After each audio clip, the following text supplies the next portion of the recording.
যতক্ষণ পর্যন্ত আপনি বাস্তবতার সম্মুখীন না হবেন ততক্ষণ পর্যন্ত এই পৃথিবীর আসল চেহারা আপনি কখনোই দেখতে পাবেন না। তো আসসালামু আলাইকুম এভরিওয়ান, আপনারা সবাই কেমন আছেন? আলহামদুলিল্লাহ, আপনাদের দোয়ায় আমিও অনেক ভালো আছি। তো আজকের ভিডিওটা শুরু করা যাক। আজকে আমি আপনাদের সাথে আমার মনের কিছু কথাও শেয়ার করব, আর পুরো ভিডিওটা শুরু থেকে শেষ পর্যন্ত দেখবেন। আশা করি আপনাদের অবশ্যই ভালো লাগবে।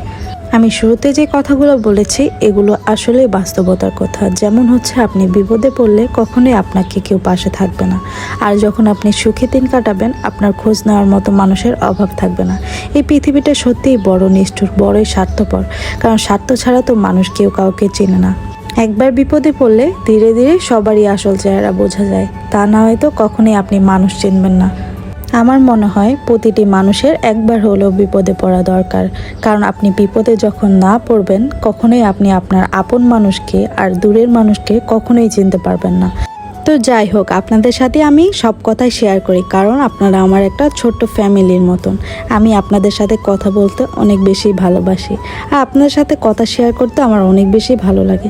তো আজকে মনটা একটু ভালো ছিল না, তাই বাইরে গিয়েছিলাম একটু ঘুরতে। আর আমার বাসা থেকে হাতের ঝিল অনেক কাছেই, তো সেখানে অনেকক্ষণ ঘোরাফেরার পরে আমরা গিয়েছিলাম তালতলাতে, কারণ তালতলাতে অনেক সুন্দর সুন্দর সি ফুড আর মানে স্ট্রিট ফুড সব কিছুই পাওয়া যায় রাস্তার পাশে। অনেক কিছুই খেয়েছিলাম, বাট ভিডিও করতে আমার মনেই নেই। তো এখন ভাবলাম যে আপনাদের সাথে একটু ভিডিও করেও শেয়ার করি। এখানে তারা লাইভ কিচেনে পিৎজা বানাচ্ছিল, সেটা আমার কাছে বেশ ভালোই লেগেছিল, কারণ ইনস্ট্যান্ট তারা বানিয়ে আপনাকে পিৎজাটা দেবে।